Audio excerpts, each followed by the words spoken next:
Olá, meus queridos alunos, tudo bem? Nós estamos aqui para mais uma atividade assíncrona das nossas disciplinas. Essa é a primeira atividade da disciplina ICA 305, Análises Sanguíneas em Equinos. Uso zootécnico. Primeiro, nós vamos falar uma parte geral a respeito do uso zootécnico de análises sanguíneas, porque, independentemente da espécie, o sangue vai refletir o que o animal está recebendo em termos de dieta, de pressões ambientais, da genética que ele possui e também algumas características da espécie que nós vamos falar aqui durante essa apresentação.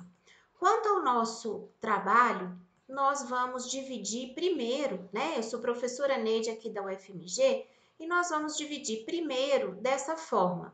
Vamos falar sobre a série vermelha, essas célulazinhas apresentadas aqui, ó, os eritrócitos ou hemácias, né? Sobre o tecido sanguíneo, os componentes do sangue, a hematopoese e a eritropoese, a formação do sangue e a formação dos eritrócitos, o eritrograma propriamente dito, essa primeira parte, eu preciso de um conceito inicial para homogeneizar todo mundo e a gente poder seguir nas nossas interpretações de análise de uma forma mais tranquila. Nós vamos fechar o assunto e apresentar as nossas referências dessa primeira parte da nossa primeira aula de análises sanguíneas. Essa imagem é do livro do Chalme Veterinary Hematology e mostra, né, um esfregaço sanguíneo de um gato e mostrando que a conservação imprópria vai alterar. Todos esses que aparecem aqui mais arredondadinhos e menores, alguns em formas não arredondadinhas, são os eritrócitos, são as hemácias. Depois a gente vai ver como é que cora, como é que faz isso tudo. E esse aqui no meio, ó, aproximadamente ao meio, é um leucócito da série branca do sangue.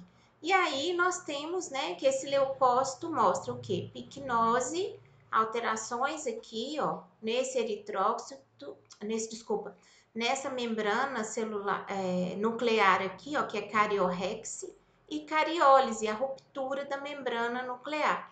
Essa imagem aqui ocorre pela conservação inadequada dos espécimes, ou seja, coletou o sangue, nós precisamos armazenar de forma adequada, coletar com ou sem o anticoagulante específico, a gente vai aprender isso até o final do curso, e ainda armazenar de forma adequada, geralmente, né, refrigerado em caixa isotérmica com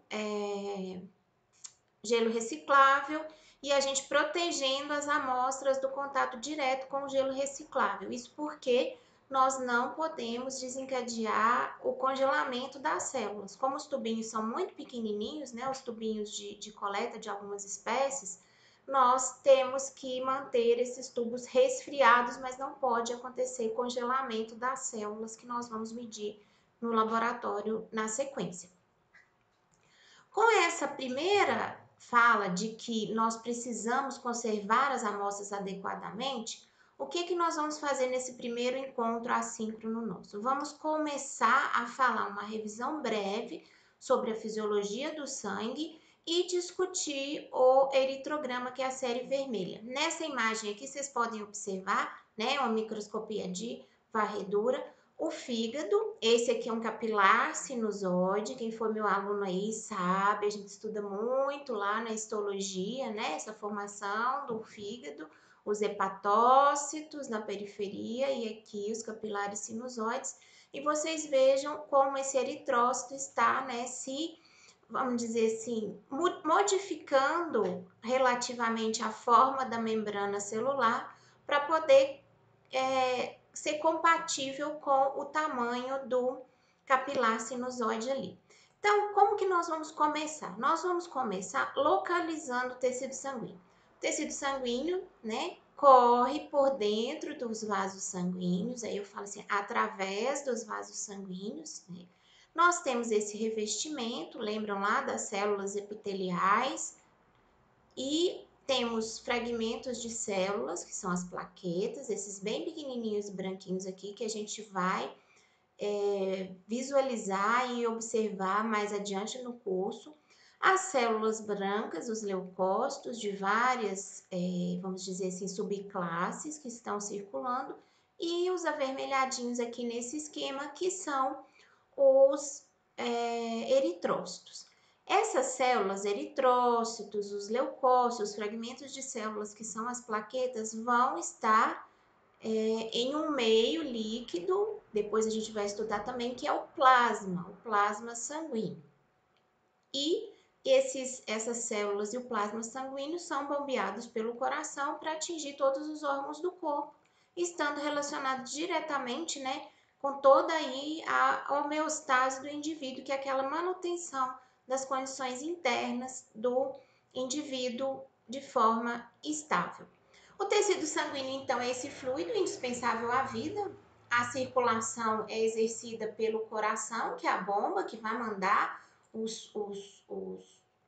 a força de contração do coração, que vai mandar esses componentes celulares, e os vasos sanguíneos é a rede por onde flui esse tecido, que é o tecido sanguíneo. Vocês já sabem, mas a gente precisa lembrar que leva oxigênio e nutrientes aos tecidos, proteínas, né, carboidratos, gorduras, água, sais minerais, e do metabolismo de todos os tecidos vão ser carreados, né, os resíduos, que são os catabólitos, para o pulmão, o fígado e os rins.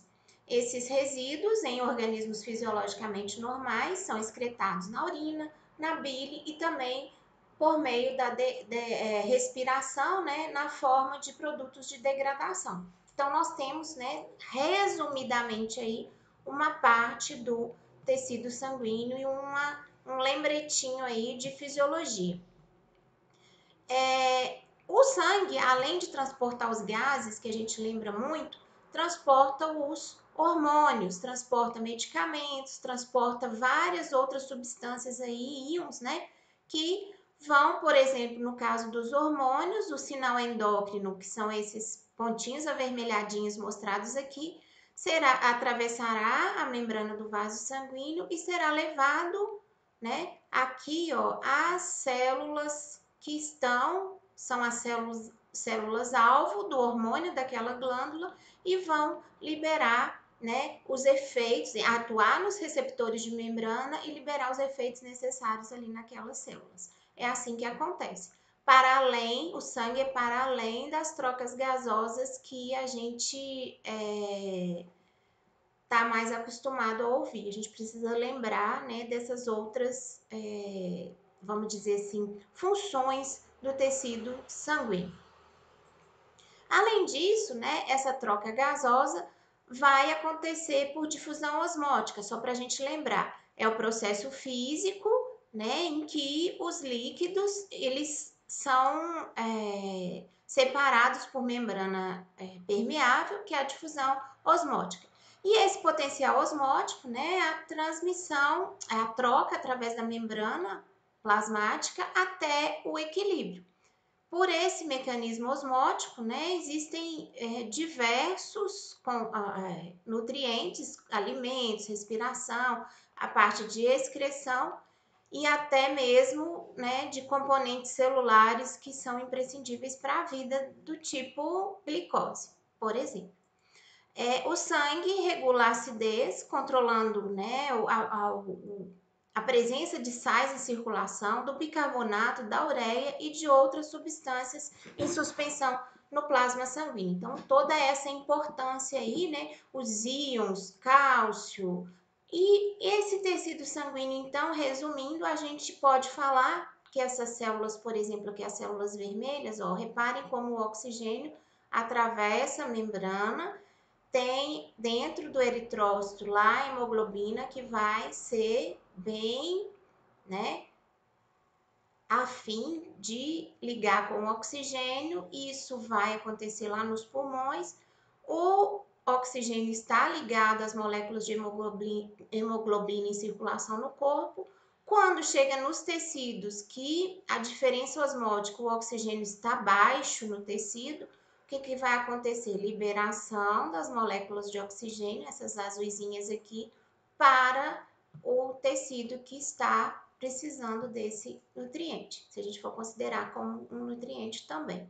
Então, o tecido sanguíneo está relacionado diretamente com a homeostase hídrica, regulação do balanço hídrico, com o pH do organismo. Nós não podemos ter excessivamente ácido nem excessivamente básico, porque senão nós temos problemas de acidose e alcalose metabólica. E também a regulação da temperatura corporal, que é muito importante para a produção animal. Se o animal não estiver bem em termos de hidratação, de pH, de temperatura corporal, os hormônios que a gente já falou aqui e a parte respiratória, como que ele vai produzir de maneira adequada o que a gente precisa? Pode-se estar oferecendo para o animal a melhor dieta possível, mas nós estamos pecando se não tivermos com o tecido sanguíneo daquele animal ali em ordem. Então, esse transporte, né, do oxigênio para os tecidos ocorre em pressão suficiente para liberar rapidamente por difusão. Já falei que a molécula carreadora é a hemoglobina. E o eritrócito, né, Red Blood Cell, lá do inglês, vocês vão poder... Eu coloquei as siglas aqui nas apresentações, pessoal, porque eu passo algumas literaturas em inglês e para quem tiver mais interesse, é importante para vocês terem, né, essas chavezinhas de tradução aí. O eritrócito, então, é esse veículo que carrega, né, junto com a hemoglobina que está dentro do eritrócito, para o meio intracelular, né, carregando o oxigênio, então, aí para os tecidos. Só para a gente lembrar. A hemoglobina, vocês já viram lá na bioquímica, é essa molécula complexa, né, com 4 subunidades. E, né, o grupo M, 4 unidades também ligado a 4 globinas, 2 alfa e 2 betas. Vejam aqui na imagem, ó, nós temos, né, uma beta-globina aqui em verde, outra beta-globina em amarelo, uma em azulzinho mais claro aqui, ó, uma alfa-globina, outra alfa-globina, e os 4 grupo M aqui dentro, né, dentro da molécula aí, guardadinhos aqui nessa figura esquemática. O ferro, esse mineral importantíssimo, é adicionado no último passo da síntese da hemoglobina por meio, né, da atuação da enzima ferroquelatase. Então, nós precisamos lembrar também que o ferro é nutriente importante para a produção animal. E para o tecido sanguíneo funcionar de maneira adequada, existem metabolismos protetores para os eritrócitos e também para a produção de hemoglobina. E existem doenças, algumas vocês já viram falar aí no ser humano também, né? Que são causadas por interferência na síntese ou liberação de hemoglobina, produção e metabolismo ou sobrevivência de células vermelhas. Nós sabemos que a vida média do eritrócito varia de espécie para espécie e nos equinos é aproximadamente 150 dias. E a gente precisa o quê? Analisar o sangue do animal na perspectiva funcional, como normal ou anormal, e se os distúrbios, as alterações são quantitativas e qualitativas. E mais ainda, na produção animal, se aqueles distúrbios são específicos de uma característica daquele indivíduo, por exemplo, alguma doença genética daquele indivíduo, ou são problemas que a gente chama assim de lote, né, de rebanho. Se são, a gente precisa enxergar cada animal como uma célulazinha de um rebanho e também cada animal como parte daquele lote, daquela categoria, por exemplo, sei lá, potros e potras recém-desmamados. Ou ainda potros e potras de sobreano, potros e potras que estão em crescimento, éguas gestantes, garanhões, animais de trabalho, animais de esporte, que são animais altamente exigidos com relação à eficiência ali esportiva. E isso tudo vai interferir na produção daquele animal e na performance, né, que é o desempenho daquele animal, por exemplo, no caso de corridas e outros tipos de esportes equestres. Voltando ao nosso sangue, então a gente já falou, só recapitulando, que tem o que a gente chama de elementos figurados, as células e as plaquetas. Por que a gente não fala só células? Porque plaquetas são fragmentos de megacariócitos lá da medula óssea.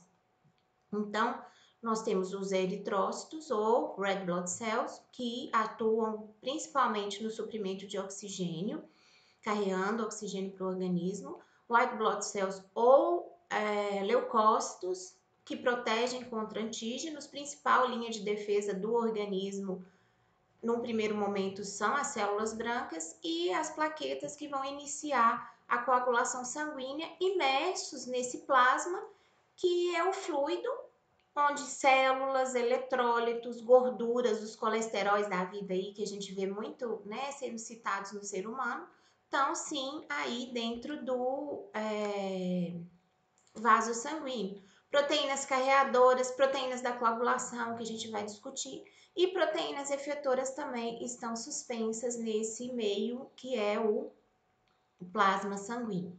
Todos eles formando o tecido sanguíneo.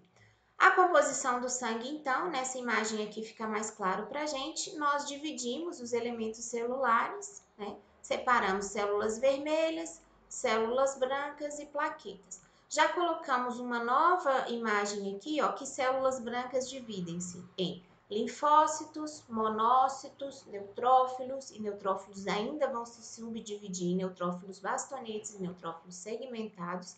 Calma que a gente vai discutir isso tudo para frente. Eosinófilos e basófilos. Hoje vocês precisam saber que existem diversas categorias dessas células brancas aqui no organismo do animal. E o plasma, que é esse fluido onde estão suspensos água, íons, moléculas orgânicas, elementos traço, vitaminas importantíssimos, né, como cofatores aí de muitas enzimas, e os gases, né, gás carbônico, oxigênio. Vejam aqui, ó, em moléculas orgânicas, aminoácidos, vocês já ouviram esse nome lá, que são, né, os bloquinhos de construção das proteínas, glicose, lipídios, proteínas e outros fatores da coagulação, além de albuminas, globulinas, fibrinogênio. Fibrinogênio é um dos fatores de coagulação. Né? As albuminas estão mais relacionadas com o transporte de substâncias, e as globulinas, dentre elas nós temos as imunoglobulinas, que são os anticorpos. Os anticorpos que a gente, por exemplo, precisa desenvolver após tomar uma vacina cuja doença é protegida por defesa de anticorpos. Então, além do plasma, estavam as células, os elementos figurados que a gente falou anteriormente na outra lâmina, só para a gente guardar. Mas aí vocês podem estar se perguntando de onde vêm essas células do sangue. As células do sangue são sintetizadas, né, lá por um processo que é chamado de hematopoese, ou seja, hematos de células do sangue, poeses de produção. E inicia na terceira semana do desenvolvimento fetal. Provavelmente vocês viram isso lá em embriologia. Como a nossa disciplina é optativa, eu preciso de alguns conceitos básicos, porque às vezes alguém aí ainda não fez a disciplina, tá certo, gente? Na terceira semana do desenvolvimento fetal, a partir de um aglomerado celular no saco vitelínico, né? E algumas células dessa diferenciação celular vão formar o endotélio dos vasos sanguíneos, e outras células vão formar diretamente as células. Essa origem comum das células endoteliais e das células sanguíneas vai explicar por que muitas citocinas controladoras da hematopoese. Citocinas são mensagenzinhas que o WhatsApp da célula, só para a gente entender, mensagem que uma célula vai mandando para outra. Olha, precisa crescer aqui, não precisa crescer mais, precisa multiplicar, eu preciso expandir, eu preciso dividir. Elas vão passando essas mensagens umas para as outras. São liberadas pelo endotélio vascular. Essas citocinas, veja aqui, ó, coloquei embaixo, nem tinha visto a definição. Mediadores químicos liberados por células para estimular ou inibir o crescimento e a maturação das outras células. É a comunicação entre as células, um dos tipos de comunicação que existe entre as células. A partir desse desenvolvimento embrionário inicial, Órgãos produtores de células do sangue são o fígado, o baço e a medula óssea.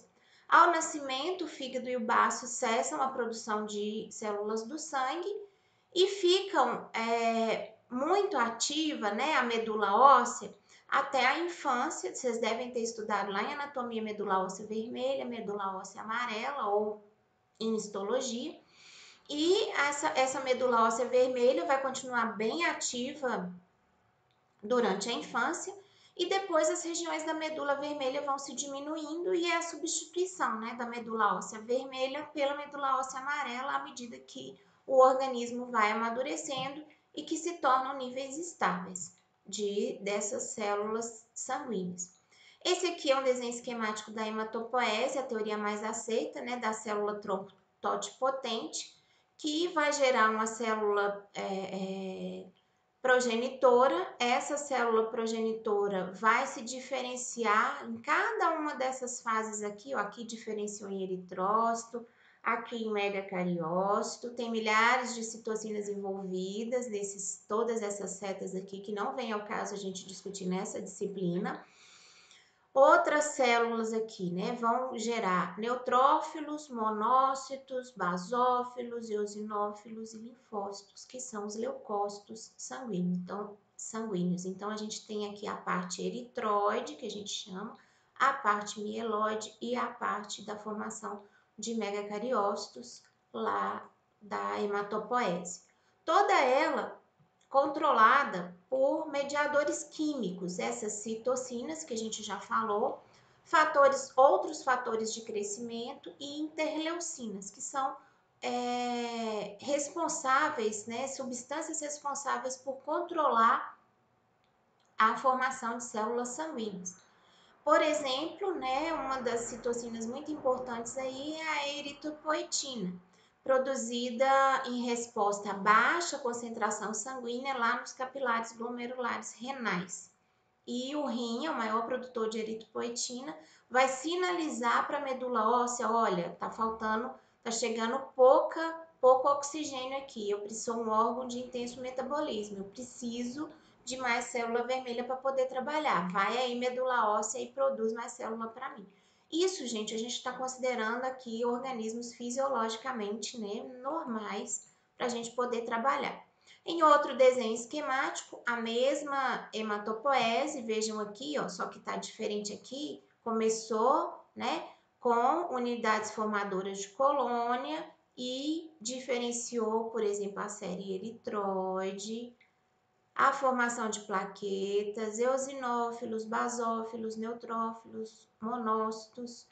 E mais ainda, nós temos um clone celular que se divide em duas, que são, né, o que a gente chama de linfócitos B, os linfócitos que vão maturar no baço ou na busta de Fabricius, no caso das aves, e linfócitos T que vão maturar lá no timo. O linfócito T, depois ainda vai ter uma outra divisão que a gente vai ver na aula de leucograma, que é linfócito T citotóxico, linfócito T natural killer. E o linfócito B tem o linfócito B ativado e o linfócito B não ativado. Nós vamos ver isso tudo para frente, fiquem tranquilos aí. A medula óssea, então, essas células sanguíneas estão dispostas, né, em diferentes fases do desenvolvimento dentro da medula óssea vermelha, num estroma. O que é estroma? Tecido de sustentação, tecido conjuntivo ali, tecido de suporte. O osso é uma diferenciação de tecido conjuntivo.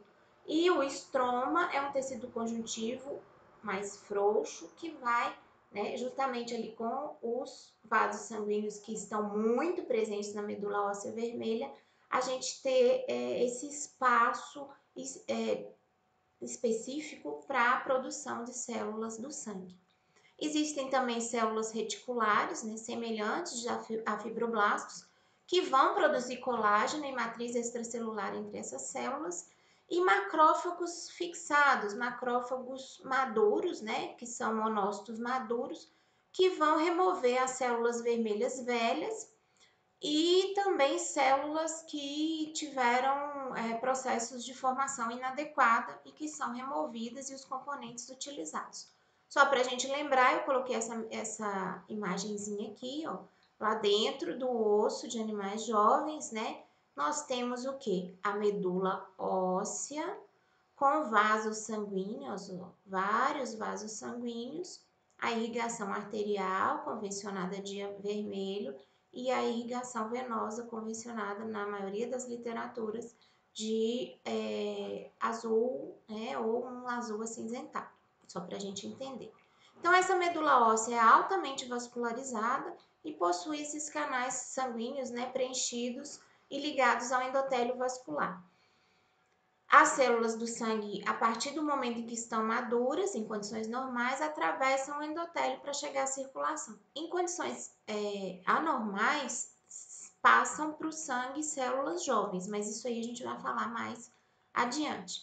Então, nesse complexo aqui dessa imagem, nós podemos observar, primeiro, vamos prestar atenção aqui, ó, o seio venoso. É a cavidade venosa, esse que está mais aqui em azulzinho. Dentro dessa cavidade estão os eritrócitos, tem neutrófilo maduro. Vejam de onde vêm as células do sangue. Ó. Célula vermelha do sangue maduro.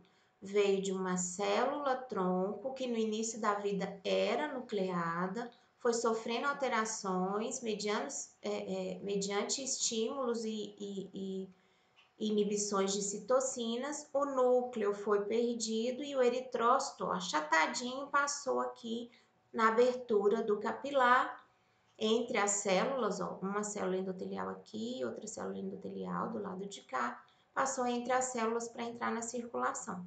Megacariócitos, ó, do lado de cá, gerando fragmentos que vão ser liberados dentro do vaso sanguíneo da medula óssea, que são as plaquetas.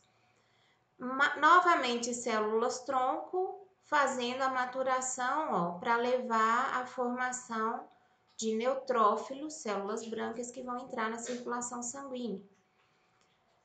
Também monócitos sendo diferenciados, macrófago, e aí à medida que o macrófago, por movimentos, atravessa o vaso sanguíneo, ele se transforma em monócito. Existem macrófagos grandes fixados, que são esses que fagocitam células velhas e restos celulares também. Entre eles, ó, o estroma de sustentação com fibroblastos, fibras colágenas, fibras reticulares e nós temos, né, todas as linhagens celulares diferenciadas, as principais aqui. Tá faltando basófilo e eosinófilo, mas o mecanismo é semelhante à maturação aqui dos neutrófilos para a gente poder trabalhar. Então, a gente precisa entender que cada célula tem a sua vida média e a vida média para formação e maturação dessas células na medula óssea acontecer. De uma célula totipotente, nós temos, né, dessa célula totipotente inicial aqui, ó, a formação das unidades de colônia eritróides, depois a maturação inicial dessas células, para formar os proeritroblastos, os eritroblastos, os reticulócitos, que são hemácias ainda imaturas, e células vermelhas, que aqui estaria mais ou menos aqui o limite, ó, entre a formação na medula óssea e está dentro do capilar sanguíneo. Nos seres humanos, aproximadamente 8 dias, não, da unidade formadora de colônia até a formação de reticulócitos, e aproximadamente 26 dias lá na medula óssea. Então, um mês, aproximadamente. Nós somos todos mamíferos e os prazos são aproximadamente parecidos. E a vida média do eritrócito, na maioria dos mamíferos, em torno de 120 dias. Nos equinos, um pouquinho maior, 153, 150 dias, dependendo da literatura que a gente consulta, né? Essenciais para a formação de células vermelhas. Eu gosto dessa imagem aqui porque nos leva para uma conexão já direta com a zootecnia. Ferro, a gente já falou do ferro lá na composição da hemoglobina, a vitamina B12, cianocobalamina, e o ácido fólico, para que haja a produção de eritrócitos. Então, a dieta do animal tem que estar equilibrada nesses 3 nutrientes e o organismo fisiologicamente normal para que isso tudo aconteça de forma adequada. Aqui é só mostrando, né, uma imagem um pouquinho a maior daquela figura ali e mostrando os passos, o passo a passo aqui, ó. Vejam que o inglês é facinho da gente entender, ó. Hemocitoblasto, uma célula tronco multipotente hematopoética, né? O progenitor comum mieloide, né, que é uma célula totipotente multipotente, uma célula tronco multipotente.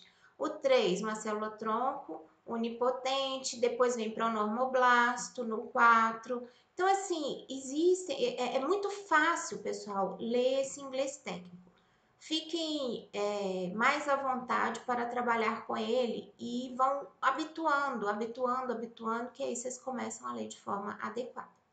Se a gente pode fazer um esqueminha para a gente tentar lembrar, né? Quase que como se fosse um mapa mental aqui, nós temos o hemograma, que nós vamos trabalhar no primeiro momento.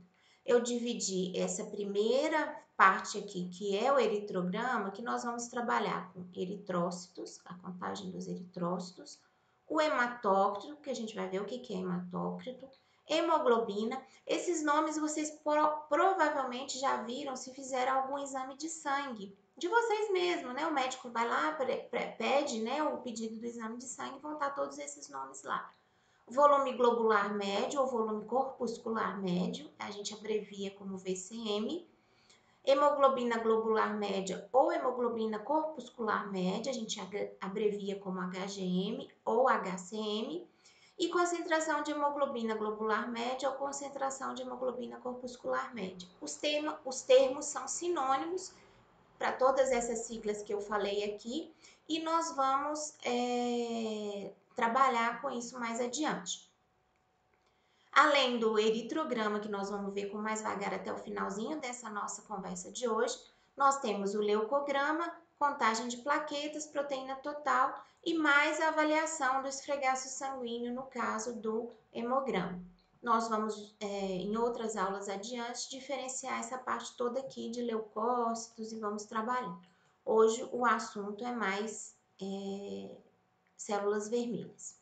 No leucograma, só para vocês não ficarem aí todos ansiosos, é a contagem total de células brancas de todos os tipos que a gente tem lá também no nosso exame de sangue de ser humano e a contagem diferencial dessas células, que vai estimar o número relativo dos 5 tipos mais comuns. E se houver, né, alterações fisiológicas de tipos anormais. E sempre, gente, a gente colocou aqui até de vermelho para lembrar que deve ser feito por especialista a partir de amostra de sangue corada por corantes biológicos. A diferenciação dessas células é tranquila, mas requer treinamento. Então, nós precisamos, né, para não sair aí dando diagnósticos e interpretando de forma errada esse hemograma, nós precisamos, sim, de técnicos treinados. O plaquetograma envolve a contagem de plaquetas e é o indicativo, né, da capacidade do sangue coagular, mas é aquela coagulação primária, a coagulação de áreas menores, a coagulação que a gente chama fase primária. Outros índices também precisam ser avaliados para quando a gente está trabalhando a plaqueta, a funcionalidade da plaqueta, porque não adianta nada ter o número adequado e as plaquetas serem deficientes de algum fator ali de agregação, e a gente não conseguir que o animal, por exemplo, coagule sangue. Existem doenças importantes que são relacionadas com a falta de fatores de adesão plaquetária. Nessa imagem aqui vocês veem, ó, as células vermelhas, característica, forma lá do eritrócito, né, disquinho bicôncavo, e esses fragmentos celulares com esses prolongamentos aqui, todos branquinhos, uma imagem muito bonita, de plaquetas, promovendo o que a gente chama, né, de tampão plaquetário inicial, a hemostasis, que é de tampar, de diminuir o fluxo, porque se tem um buraquinho no vaso sanguíneo, a gente tem que colar aquele buraquinho, não pode ter hemorragia, sangrar, né, que pode ser risco até de morte. E dentro do coagulograma, além da contagem e funcionalidade das plaquetas, tem o tempo de coagulação, que é feito com sangue total, tempo de protrombina, tempo de trombina e tempo de tromboplastina parcial ativada, que são os exames mais comuns na avaliação do coagulograma. Nós vamos ver em aulas mais para frente. Esses eritrócitos aqui a gente já mostrou na formação desse coágulo primário aí celular. O eritrograma, então, essas células vermelhas são contadas em milhões por microlitro de sangue ou milímetro cúbico de sangue. Geralmente são feitas em equipamentos, existem outras formas de contar, mas hoje a maioria dos laboratórios dos veterinários também trabalham com a contagem eletrônica de células. De acordo, as células são contadas de acordo, né, com a quantidade de luz que as atravessa, vai variar equipamento para equipamento, a metodologia de contagem, mas geralmente são esses equipamentos os mais comuns. E a morfologia, a forma das células vermelhas examinadas ao microscópio, vai fornecer suporte para o diagnóstico de doenças. E, novamente, a gente fala e cita a importância da experiência do laboratorista nessa parte e a experiência do laboratorista em casos de análises de animais, porque existem especificidades, igual a gente vai falar mais para o finalzinho da nossa conversa de hoje. Então, os discos bicôncavos, né, do eritrócito aí, só para a gente lembrar a célula como se fosse esse disco bicôncavo, achatadinha assim no meio. Aquelas veias, né? Antigamente a gente fazia contagem de células vermelhas e infelizmente, ou não, né? Foi bom que eu fui melhor treinada. No meu mestrado a gente teve que fazer desse jeito, né? Existe uma pipeta específica para a gente fazer, né, a diluição dos eritrócitos, para poder fazer a contagem.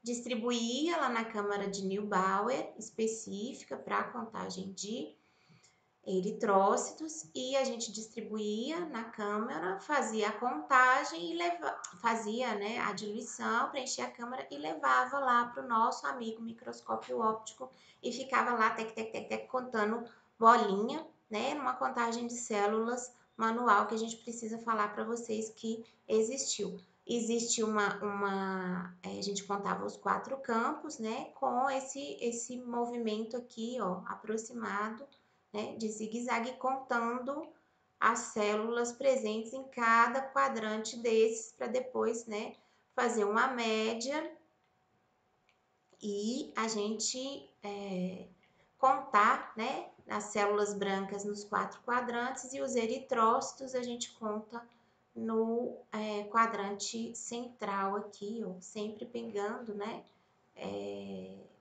esses quadrantes aí. Tem que falar que isso existe.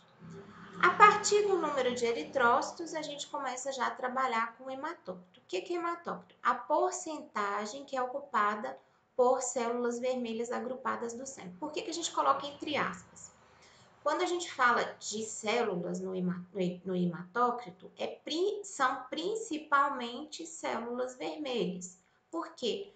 Como está nessa imagem aqui, no tubinho de sangue lá, nós vamos ter primeiro as células vermelhas, que vão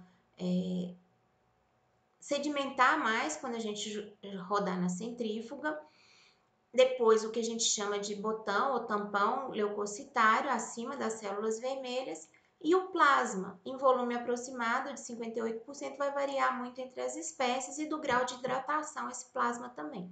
Células brancas serão menos do que 1% e 42% aproximadamente células vermelhas agrupadas. Ou seja, a maior proporção do sangue é fluido, daí mais ainda a importância da gente hidratar bem os animais que a gente quer trabalhar com produção animal.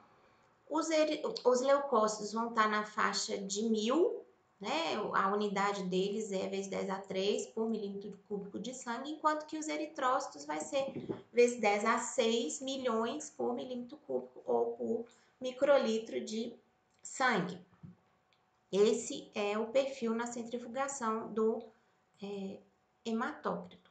Que existem, né, centrífugas utilizadas, por exemplo, para a gente em grandes criações de bezerro, o pessoal já aprendeu a olhar hematócrito lá no campo mesmo para nos ajudar, principalmente no monitoramento de hemoparasitoses. E aí pega o sangue, um tubinho desse aqui de sangue, ou um tubinho capilar, fecha uma das pontinhas dele bem fechadinha, leva para essa centrífuga, tem o tempo adequado de rodar na centrífuga, e depois nós vamos ter esse capilar, a mesma coisa que acontece no tubinho, ó, as células vermelhas no fundo, o botão de células leucocitárias, o plasma, e existe uma tabela graduada da porcentagem aqui, que a gente vai colocar esse tubinho e ver aproximadamente o hematócrito que aquele animal tem.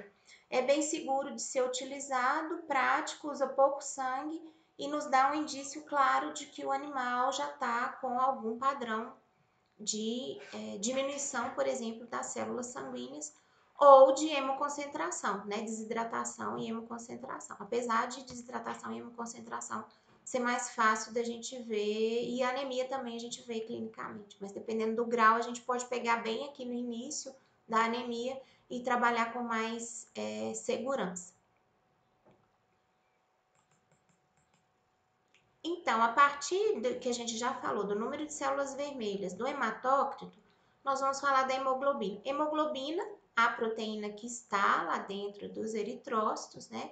E é medido como conteúdo total de hemoglobina do sangue, né? Gramas por decilitro.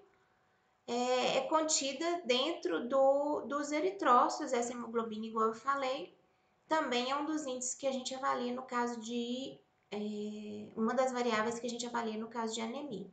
Os índices hematimétricos são contas, né, calculados a partir do tamanho do eritrócito e das concentrações de hemoglobina. Então, nós temos, já foi falado, volume corpuscular médio, hemoglobina corpuscular ou globular média e a concentração de hemoglobina corpuscular ou globular média.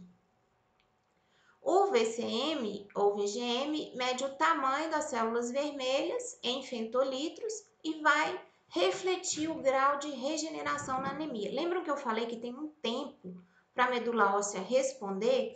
A gente precisa avaliar o VCM durante esse tempo para saber se o animal está voltando bem daquela anemia ou se o nosso, né, tratamento e as práticas ali de alimentação não estão funcionando. Porque se for uma anemia, por exemplo, ferropriva, a gente mexe na dieta do animal, fornece mais ferro para aquele animal, suplementa com ferro e aí ele vai ter essa regeneração. No momento de regeneração, vai aumentar o volume corpuscular médio, sendo anemia regenerativa.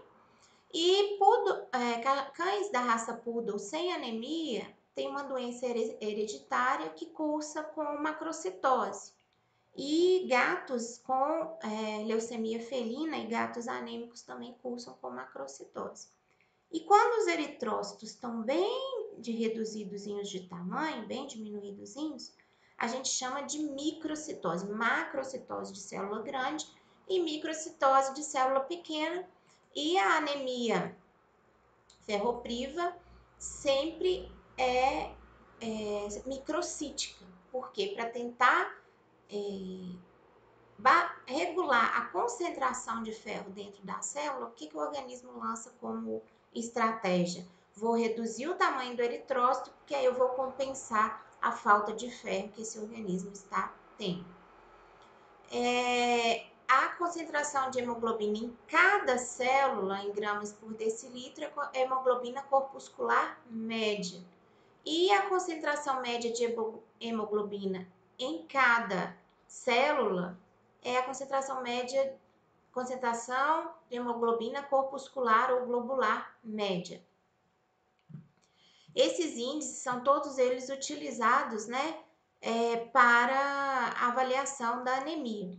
O volume corpuscular médio, o significado básico é o tamanho do eritrócito, HCM e CHCM, a coloração da hemácia, se vai ser uma hemácia apagadinha lá quando a gente olha, ou uma hemácia de coloração mais normal. A distribuição, né, de células, de tamanho de células, RDW, vai nos dizer muitas células de tamanhos diferentes, que é a anisocitose, e o hematócrito, né, o volume eritrocitário aproximado ali daquele animal, porque não são só exatamente eritrócitos, mas a maior parte são eritrócitos. Aqui para nos mostrar, né, a membrana celular do eritrócito que está sujeita, sim, a alterações. Então, é por isso que a gente conserva o espécime, o que a gente coletou lá do animal, imediatamente após a coleta, colocando em caixa exotérmica resfriado. Por quê? As células, pessoal, continuam vivas a partir do momento que a gente coletou. Então, a gente precisa resfriar para diminuir o metabolismo daquela célula e chegar lá no laboratório o mais rápido possível. Para quê? Para que aquela célula seja um retrato mais fiel possível do que estaria dentro do animal.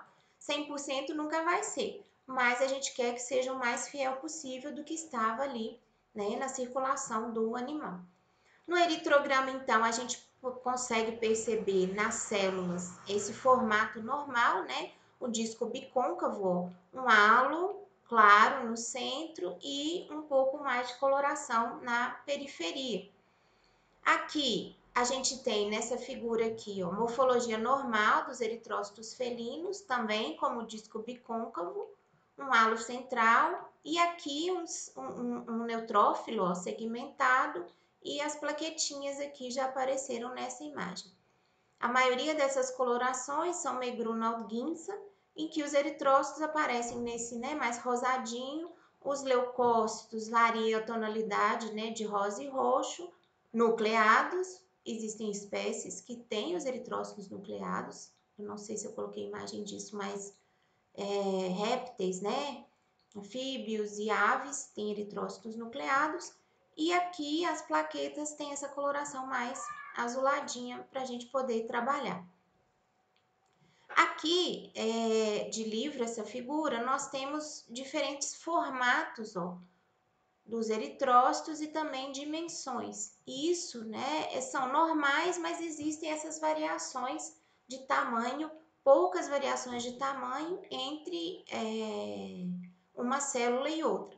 E esses outros corpúsculos menorzinhos, ó, reparem o tamanho desses corpúsculos pequenos, que são as plaquetas, e o tamanho dos eritrócitos. Vamos lá para um pequeno glossário. Por exemplo, anisocitose é a variação no tamanho das células vermelhas. Nós podemos ter células grandes, macrócitos e micrócitos juntos. A policromasia, né, é o número aumentado de linfócitos mais azul acinzentado. São células que ainda não estão completamente maturadas e que foram liberadas para a corrente sanguínea. Restos de fragmentos de organelas celulares que vão dar essa coloração.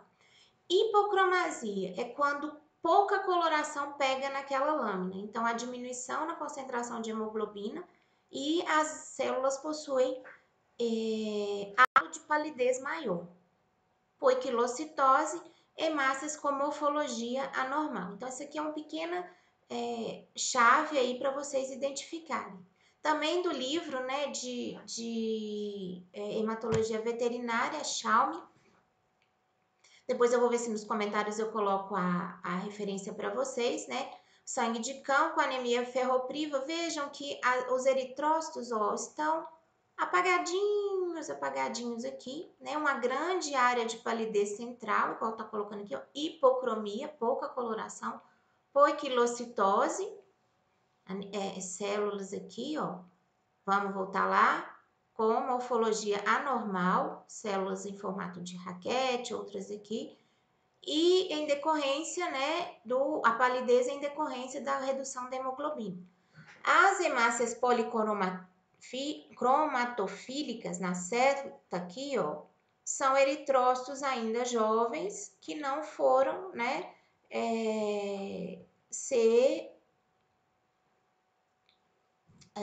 não tiveram total maturação. Também chamado, né, de citoplasma corroído aqui, para a gente ver essa variação aí. Nessa outra imagem aqui, ó, nós vamos praticar um pouquinho, que é um hemograma de de bovino, desculpem, e esses pequenos pontinhos dentro do eritrócito é a presença, né, de um dos parasitas responsáveis pela tristeza parasitária bovina, que é o Anaplasma marginale. Uma outra célula em formato anormal pode acontecer. E nos ruminantes, essa anisocitose, né, leve é comum. Mas ainda, ó, bovino com muita anisocitose, vejam tamanhos bem diferentes, policromasia, ó, formação de restos celulares ainda nesse eritrócito aqui bem grandão, jovem, e ainda a poiquilocitose, formatos diferentes, e ainda a presença, ó, de anaplasma marginale, que são essas inclusões basofílicas aqui na célula. Importante no caso de anemias. Anemias é quando a gente tem redução no número de células vermelhas, no hematócrito e na hemoglobina. As causas: perda sanguínea severa, o animal tem uma hemorragia grave, pode sim ter uma anemia, pode até morrer, né, gente? Lá no sacrifício dos animais para a gente aproveitar a carne, o que é feito? A concussão cerebral, o animal é tornado inconsciente e aí nós fazemos o quê? A sangria por corte na jugular, por exemplo, de bovinos.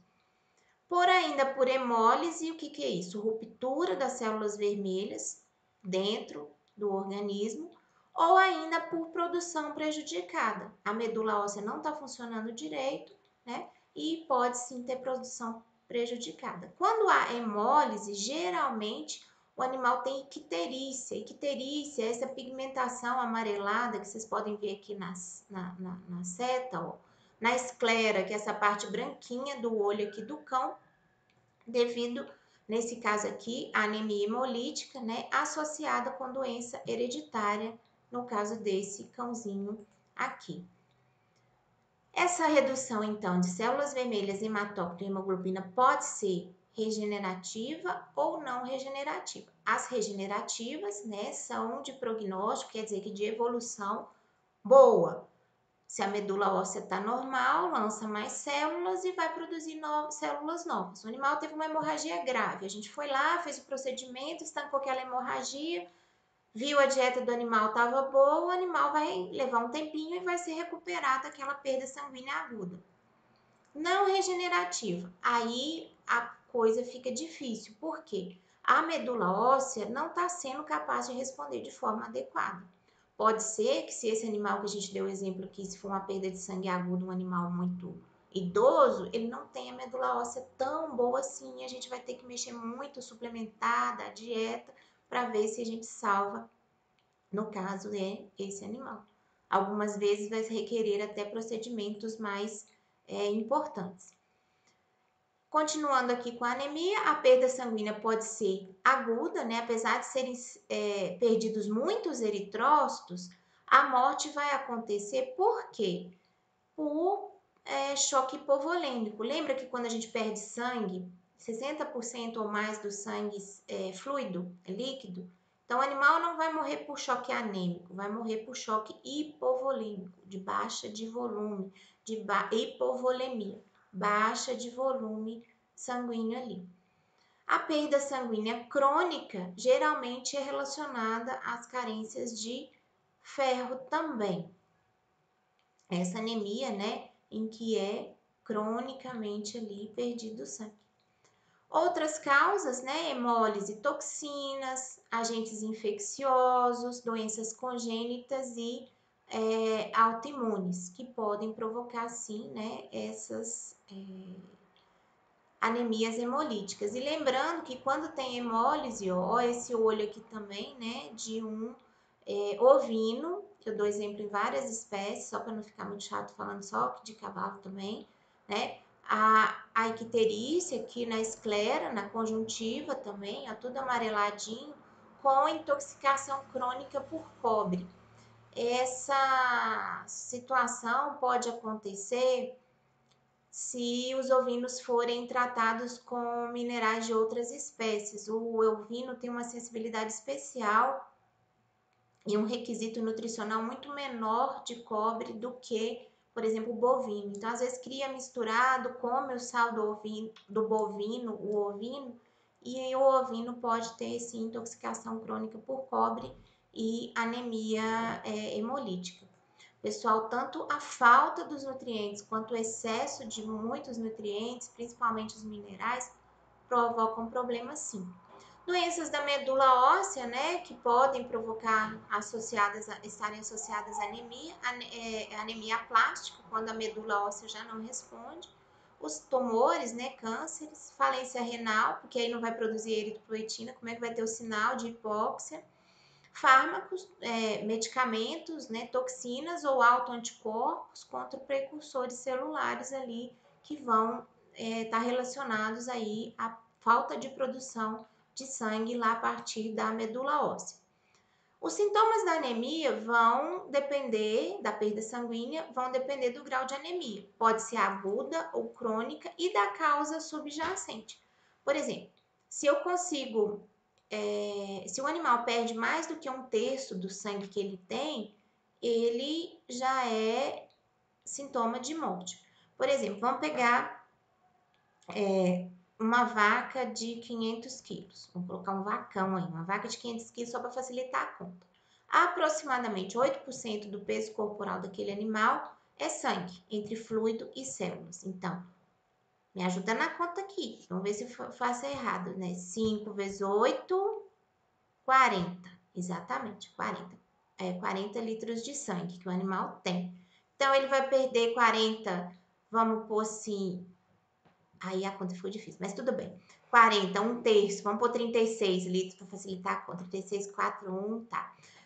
13 litros. 13 vezes 3 dá 39 litros. Só para facilitar a nossa conta aqui que eu estou fazendo de cabeça.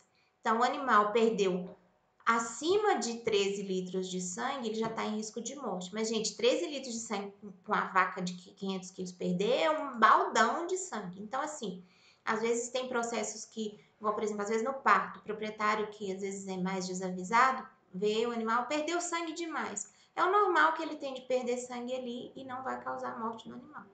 Apesar de que alguns partos difíceis podem cursar com hemorragia e sim ser associados à morte do animal.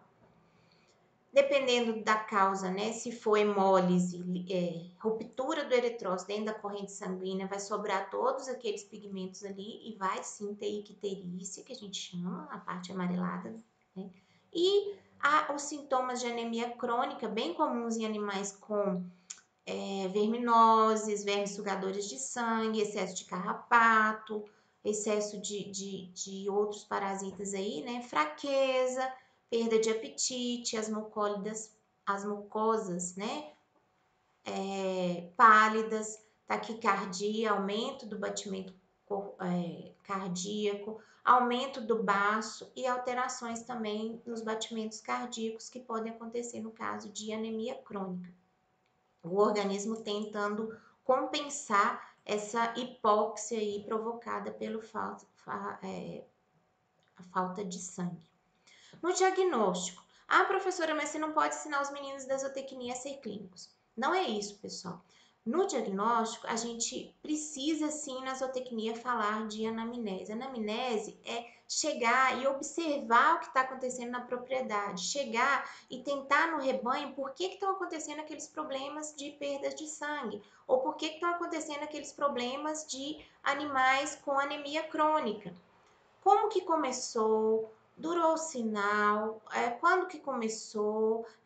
Trabalhou com algum medicamento ou com venenos, herbicidas, igual coloquei aqui, rodenticidas, iscas mata-ratos, metais pesados são animais, por exemplo, criados às vezes na periferia da cidade, próximo desses córregos, circunvizinhos às cidades que infelizmente estão muito poluídos às vezes com metais pesados, né? Com oficinas de cromagem, zincagem, animal que às vezes teve acesso a outras fontes de metais pesados, por exemplo, aquelas baterias antigas com fluido de bateria, graxa de trator, tinta. Gente, os animais tem uma coisa diferente ali no ambiente, eles são curiosos, eles vão chegar, cheirar, lamber, E pode acontecer de, inclusive, comerem beberem, né, água de bateria, beber tinta, essas coisas que pra gente não seriam palatáveis, eles por desconhecimento ali, por estar testando o ambiente. Presença de plantas tóxicas na atividade de produção animal, mais cedo ou mais tarde vocês vão se deparar com problemas de toxicologia, seja por micotoxina, seja por planta tóxica, seja por... É muito comum de acontecer nas propriedades. E os tratamentos que foram realizados? Os animais foram transportados, são de outra propriedade? Pessoal, qualquer informação pode ser útil.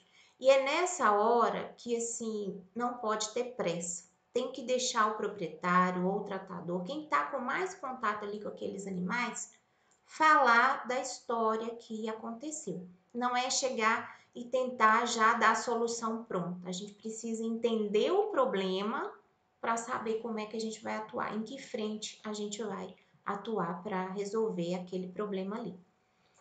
É importantíssimo, né, que auxilia a gente no eritrograma.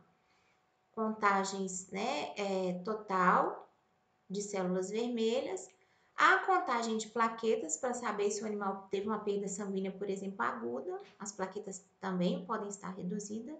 Os reticulócitos, que são as células jovens, vai nos dizer se aquela anemia é ou não regenerativa. E esse exame aqui, ó, do esfregaço sanguíneo, uma gotinha de sangue, a gente corre a lâmina assim, para tentar compensar a falta de prática na nossa disciplina. Eu vou colocar vídeos da realização desse esfregaço sanguíneo.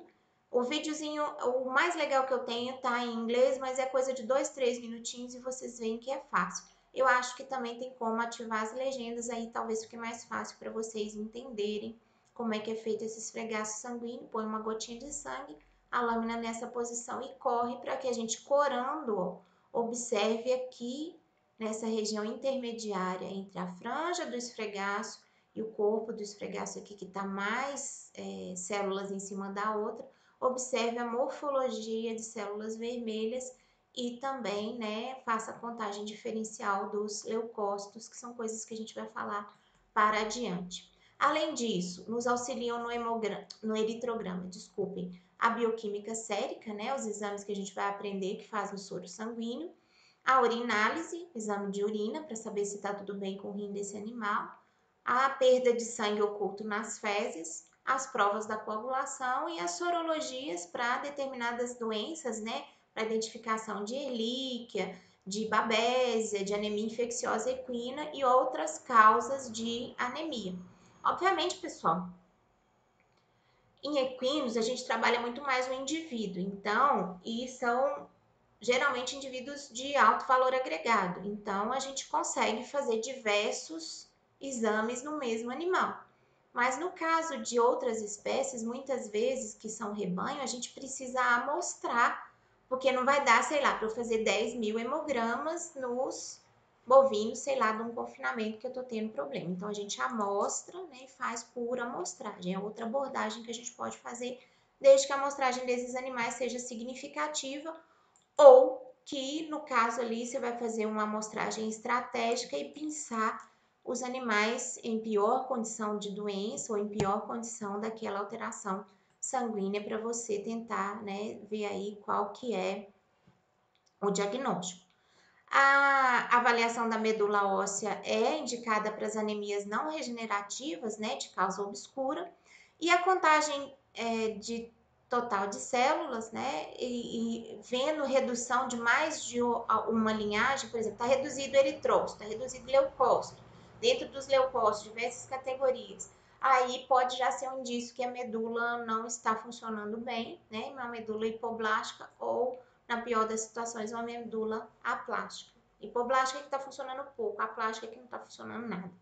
Além disso, né, a medula óssea com biópsias e aspirados podem auxiliar. O mesmo aspirado de medula óssea que é falado muito aí para ser humano, né, para doação de medula óssea, a gente pode sim fazer na asa do ilho de animais para poder, né, fazer esse aspirado e também eu já vi também acessos nos ossos do peito. Aqui só para a gente ver células, ó, com esses formatinhos de estrelas, né, chamados de acantócitos, é um sangue de um bezerro normal que apresentou essas alterações aí, né? Aqui, pontilhados basofílicos, vejam como os eritrócitos estão de uma coloração bem diferente, ó. Isso aqui é uma anemia regenerativa, com células aproximadamente normais, mas a anisocitose, ó, tamanhos diferentes, presença de pontilhados basofílicos.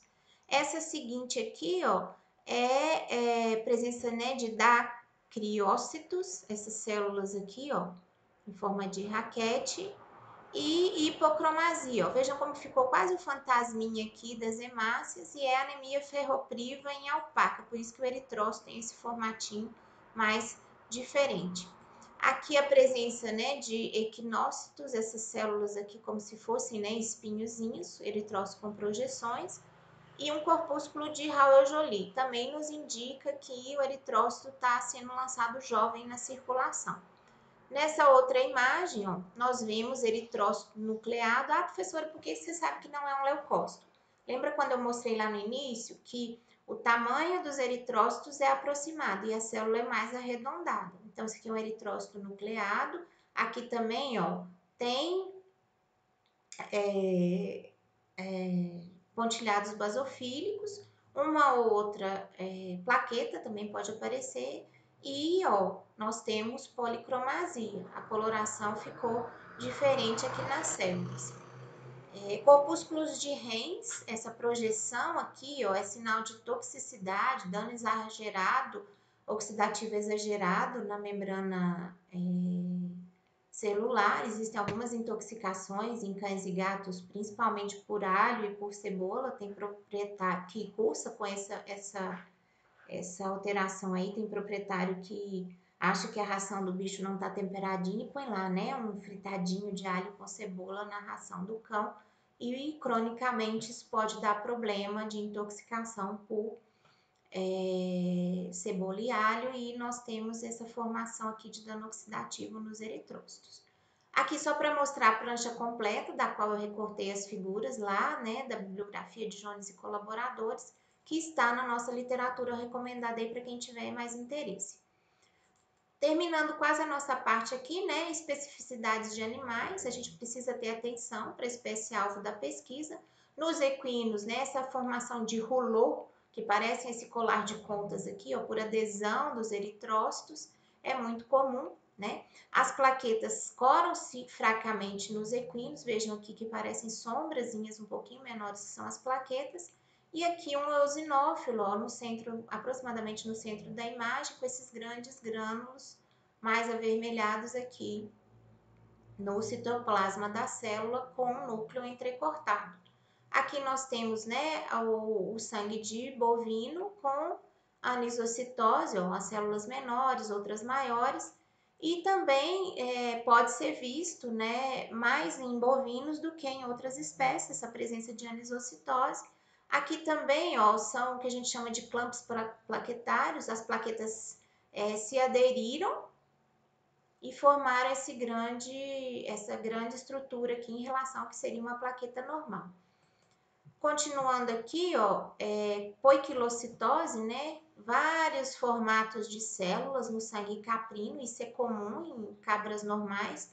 Vamos pensar que as cabras evoluíram lá em ambientes de altitude elevadíssima, né? Nos Alpes, por exemplo.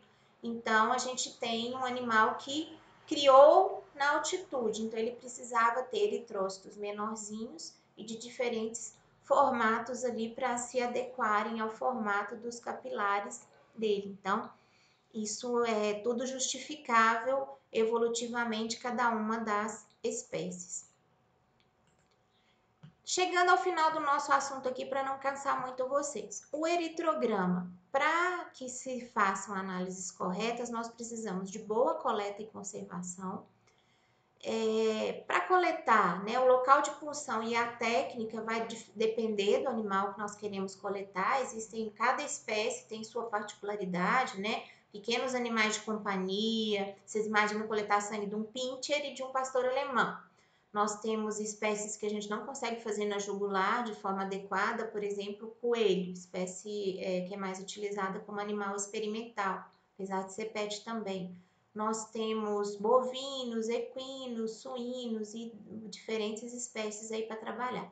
No equino é bem tranquila a coleta na punção da veia jugular e o animal tolera bem, né, contido por cabresto, vai depender muito se o animal está bem manejado ou não e se é animal jovem, potrinho, né, recém-nascido, a gente tem que ter uma contenção mais tranquila também, até para evitar ruptura ali e hematomas, não que nos animais adultos a gente não evite, mas os adultos geralmente já estão mais acostumados com o procedimento de punção venosa. Nunca avaliar o eritrograma isoladamente, né? A série vermelha a gente tem que avaliar junto com o resto, né? A leucometria, bioquímica, pensando nos valores de referência que englobam 95% da espécie saudável. Lembrar dos cuidados com a coleta, porque assim, além de congelamento de células, a gente pode ter ruptura de células após a coleta. Células que foram congeladas se rompem no descongelamento, muitas delas, ou ainda quando, né, não houve homogeneização adequada do anticoagulante, como a gente vai medir células, a gente precisa que o sangue não esteja coagulado. O que acontece? Não houve homogeneização correta daquela amostra, a gente pode ter microtrombos que vão interferir sim nas contagens que nós estamos fazendo. E toda essa importância aqui. Aqui está a referência sim, né? Eu esqueci só de fazer a citação, que é Chamos Veterinary Hematology, alguns links de interesse e tem muito mais conteúdo e muito mais material que eu coloquei para vocês, meus queridos alunos, lá no link da disciplina no Moodle. Então, nós temos toda a disciplina preparada lá com muito carinho para vocês. Deixem comentários aí embaixo no YouTube.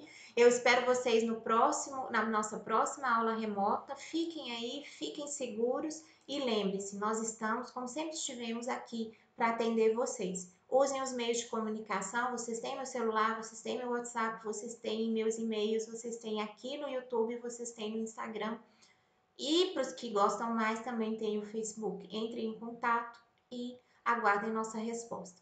Nós vamos sim passar por essa fase e vamos sim sair dessa fase com muito aprendizado. Um grande abraço, vejo vocês no próximo vídeo.